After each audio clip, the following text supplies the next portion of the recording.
सीतारामचन्द्राभ्यां नमः। श्रीमद्वाल्मीकि रामायण 43वां सर्ग। महारानी कौशल्या का विलाप। सैया पर पड़े हुए राजा को पुत्र शोक से व्याकुल देख पुत्र के ही शोक से पीड़ित हुई कौशल्या ने उन महाराज से कहा, नरश्रेष्ठ श्री राम पर अपना विष उड़ेल कर टेढ़ी चाल से चलने वाली कैकेयी केचुल छोड़कर नूतन शरीर से प्रकट हुई सर्पनी की भांति अब स्वच्छंद विचरेंगी। जैसे घर में रहने वाला दुष्ट सर्प बारंबार भय देता रहता है, उसी प्रकार श्री रामचंद्र को वनवास देकर सफल मनोरथ हुई सुभगा कैकेयी सदा सावधान होकर मुझे त्रास देती रहेगी। यदि श्री राम इस नगर में भीख मांगते हुए भी घर में रहते अथवा मेरे पुत्र को कैकेयी का दास भी बना दिया गया होता तो वैसा वरदान मुझे भी अभिष्ट होता, क्योंकि उस दशा में मुझे भी श्री राम का दर्शन होता रहता। श्री राम के वनवास का वरदान तो कैकेयी ने मुझे दुख देने के लिए ही मांगा है। कैकेयी ने अपने इच्छा के अनुसार श्री राम को उनके स्थान से भ्रष्ट करके वैसा ही किया है जैसे किसी अग्निहोत्री ने पर्व के दिन देवताओं को उनके भाग से वंचित करके राक्षसों को वह भाग अर्पित कर दिया हो।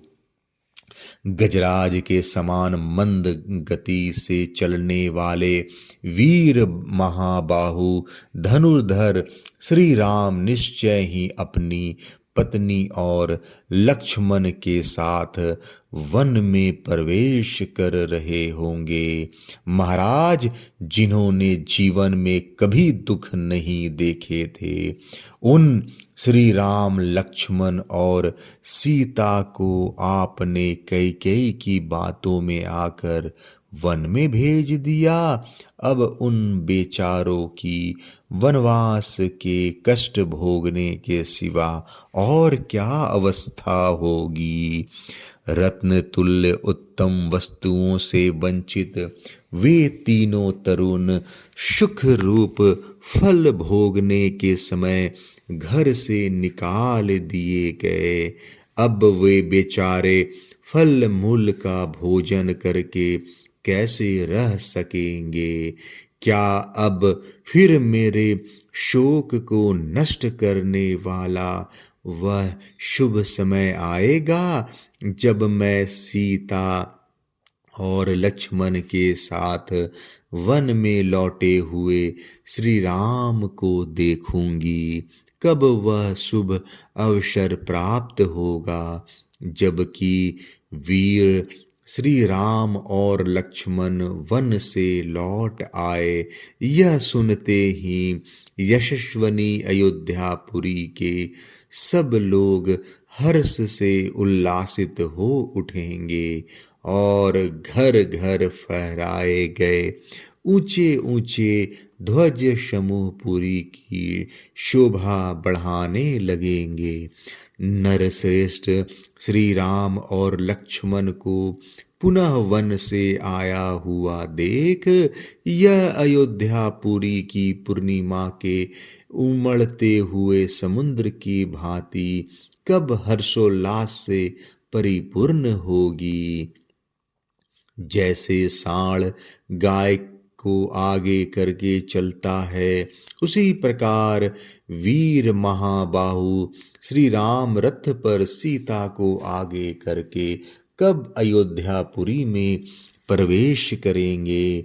कब यहाँ के सहस्त्रों मनुष्य पुरी में प्रवेश करते और राजमार्ग पर चलते हुए मेरे दोनों शत्रु दमन पुत्रों पर लावा खील की वर्षा करेंगे।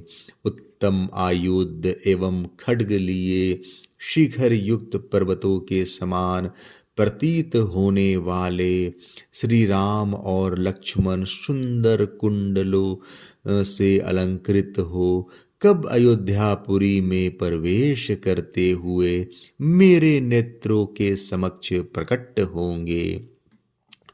कब ब्राह्मणों की कन्याएं हर्षपूर्वक फूल और फल अर्पण करती हुई अयोध्यापुरी की परिक्रमा करेंगी।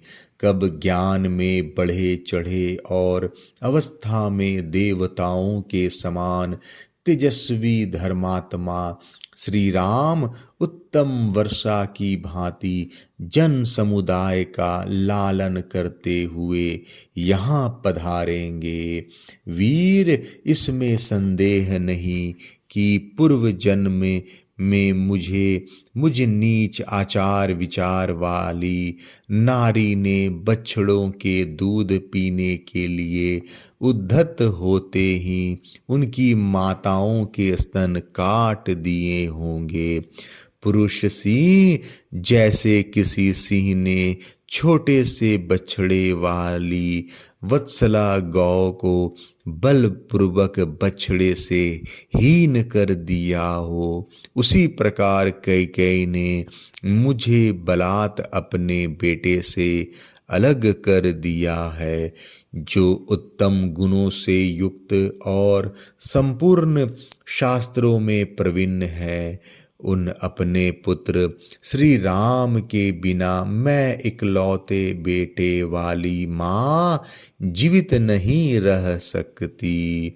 अब प्यारे पुत्र श्री राम और महाबली लक्ष्मण को देखे बिना मुझ में जीवित रहने की कुछ भी शक्ति नहीं है।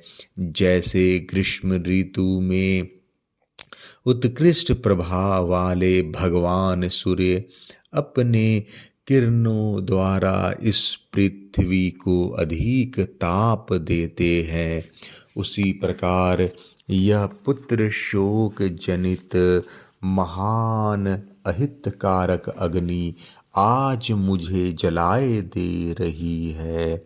अयोध्या कांड 43वां सर्ग समाप्त। जय श्री राम।